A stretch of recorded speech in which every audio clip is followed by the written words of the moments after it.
Oh boy, ladies and gentlemen, here I am back with Tech Talk, another version. I'm Greg DeRoche, your President and CEO of the Cambridge Chamber of Commerce, and this is my tech buddy, all the way from Hamilton, Ontario. All the way. Yes. Okay. Adam Oldfield, President and CEO of FPM3. And he's my tech buddy because we always get together and we talk about some crazy and wild things. And let me tell you, one of my favorite subjects is where's technology taking us in the automotive sector? Adam, Yes, it sir. is getting exciting. You know, but scary thrilling. at the same Yeah, time. I was going to say, scary, thrilling, exciting, and interesting, all in one big clump of explanation. I think, with some of the things we can discuss, the one that gets the most recognition is Tesla. You hear lots about Tesla. Yeah. Tesla's got this. You know what? God bless Tesla. And they've come up with a couple cool things. But they're a little expensive. They're a little expensive. Yes. And, they are the luxury brand. And, Elon Musk has even said, we're not a car company.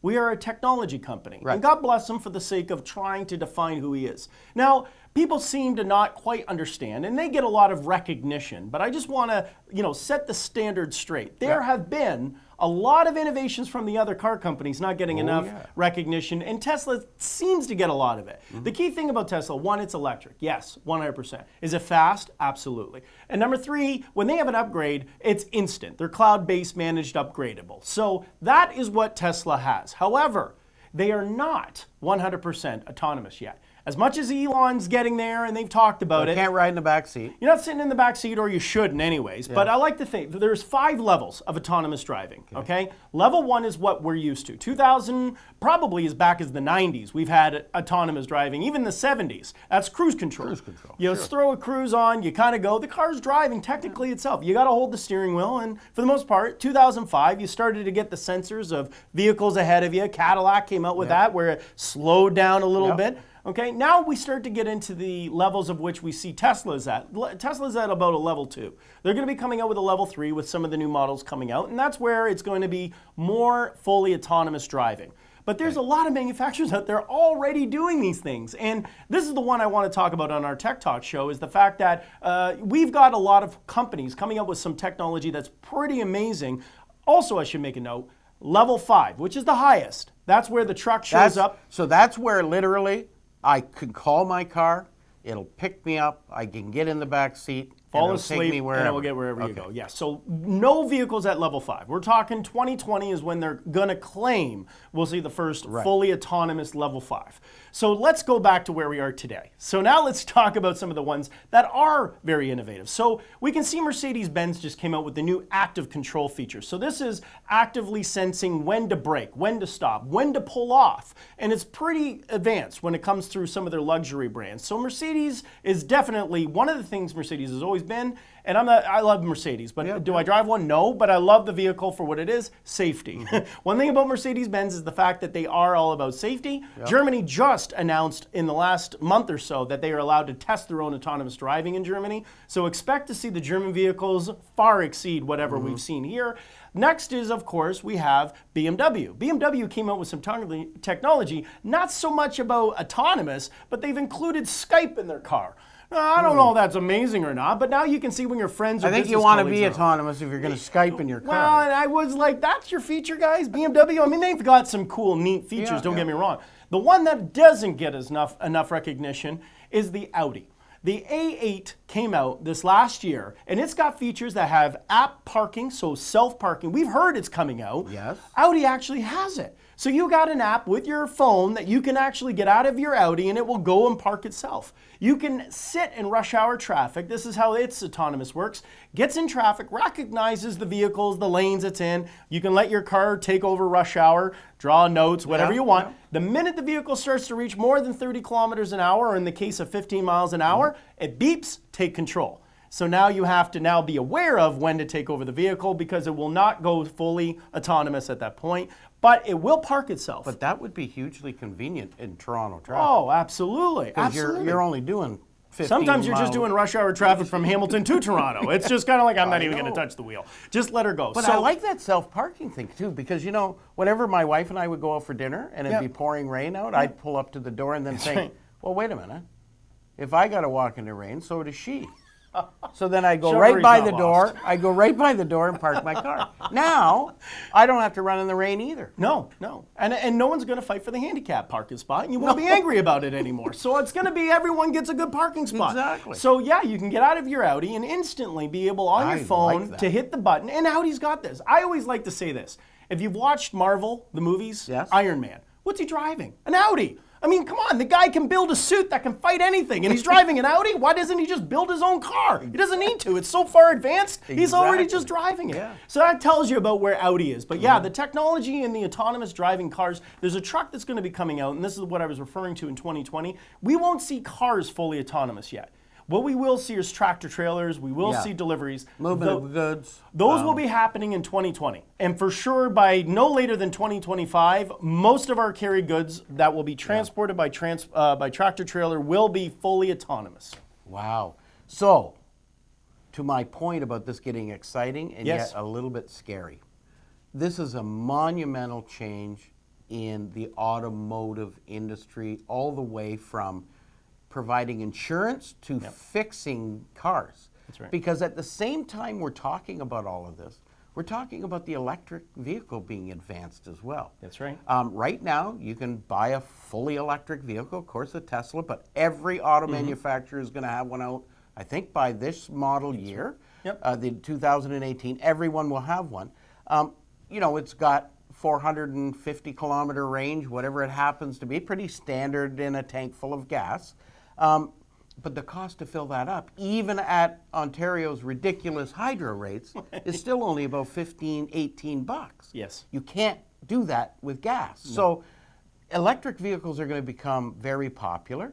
The batteries, however, are about half the price of the car. Right. Right. So nobody's going to buy a car because you're going to keep it for 7 to 10 years. The battery's going to need replacement, and it's going to be half the price of the original purchase of the car. So this is going to be a monumental disruption in the industry as a whole. That and the autonomous vehicles, where there'll be fewer accidents, less repairs, electric vehicles because less maintenance on an electric motor. You know, it's pretty simple technology, right? It's a wire, goes into a gear, just, you know. So what do you think about, how do you feel as a businessman? Yes. Feel about how technology may be driving a disruption where millions and millions and millions of jobs that are currently performed may not be required in 20 years? Well, I think for starters, let's advance where we are today in the battery world. I mean, we can see right now smartphones running on lithium. I'm going to backtrack a little bit. I mean, they're exploding by the day. Right. Laptops, Note 7s. So first and foremost, the technology, okay, is not able to handle the power, which is what is necessary. So using the example of we're describing, you know, these batteries are still running on a lithium ion development. There's talk about how it will disrupt on the petrol. I mean, we're going to talk really petroleum. We're talking, we still need tires. The good news is you can't run off tires. Petroleum still has a value. So the oil industry is not dead yet. It still needs gear to move. So there's still going to be a little bit of wear and tear. You know, wheels still move, and they haven't quite figured out how to grease things to this degree. So motion still requires that. So we're not going to lose 100% of the oil industry. It will cut back. It will not be as massive as it used to be, and there won't be massive Saudi kings living off of our oil, and we'll probably have less wars from it. But it's still going to be necessary. Now, next to the point, I believe in the next 5 years, I talked about autonomous driving. You're right. It will disrupt the whole market, the industry, from gas stations to charging stations to maintenance to repair shops. If we go fully autonomous and all vehicles are following the rules of the road, we're going to have a lot less accidents on the road, which means there's a lot less body shops, which means there's going to be a lot less people in maintenance. Will you even need a driver's license then? No, I think really my daughter will probably not need a driver's license in the next 5 years, because truly she could get in the car and let the vehicle take her where she needs to go, or public transit can get you where you need to be. So young drivers of Canada's got to be looking for new jobs. Or they're going to be basically training new individuals. I think it's going to be an art. I think we're going to look at it as, you know, like we have so far to go when it comes to fully, we're talking just driving. I mean, there's talks of fully autonomous airplanes right now.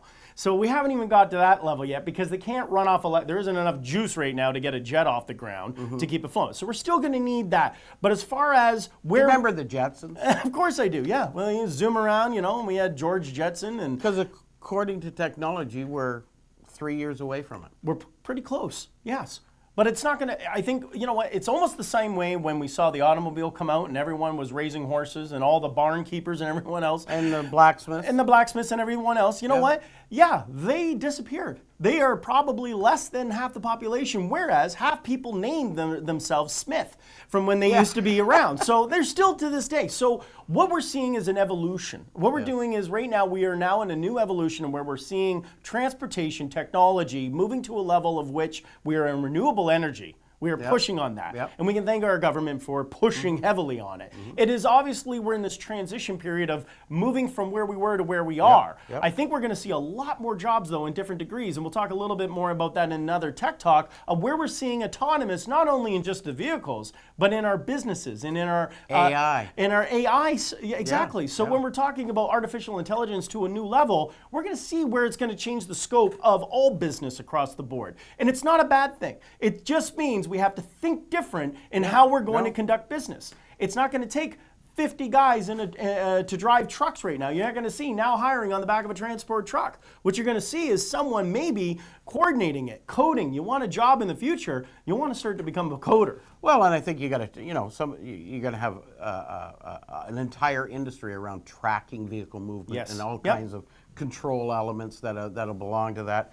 You know, technology people. There's going to need to be more and more people in technology, and that's why we got to encourage chambers of commerce, got to encourage governments to open up more seats in that type of training in post-secondary education. So it's not that I'm afraid of it. I'm excited about it. I would take a fully autonomous vehicle right now. And I think it's going to help revolutionize ideas. Remember when we saw the phone come out with the Cantel smartphone? All it did was dial a number, and you had to remember the number. Then you have a contact list. Today, we know what a smartphone is capable of. So think about the jobs. Think about the billions of dollars in money and revenue of people just creating programs for iPhones and Androids. And, you know, like, it didn't hinder the industry. It grew the industry. So what we don't know is how many new future millionaires are out there. And what can we expect out there when we think about it? Let me give you an example. Imagine a fully autonomous driving vehicle. Well, what happens if you wanted to become now a fast food restaurant? You came up with your own self-recognized pizza delivery. And you now could have fresh pizza to every vehicle that you want to. You could come up with that idea. Well, where because it's autonomous, you could actually deliver to them while they're driving down the highway. The pizza will drop through the hood of the car because it will be timed perfectly, so they would open the roof and it will drop by a What drone. I can't wait to do is to watch the Indy 500, because you remember slot cars? Yes, of course, yes. Well, it might be a bunch of guys just standing in the pit moving the... They had their first autonomous race car down in Florida, and it was two cars, and they actually smashed into each other. And it was interesting. Obviously, it was their first autonomous race car driving, and they got up to 220 kilometers an hour, which, by the way, is still not the speed of what a human would be able to push the limit yet. But we are going to see that very near future. Oh yeah, it's so interesting. I think it's wonderful, folks. I think we're on the brink of seeing things that probably changes that no other generation has ever seen. And I think it's really, really exciting and not to be feared, because there'll be jobs for those millions of people that are displaced by this. So tune in again next time for another Tech Talk with myself and my old buddy Adam Oldfield from FPM3. Thanks for watching.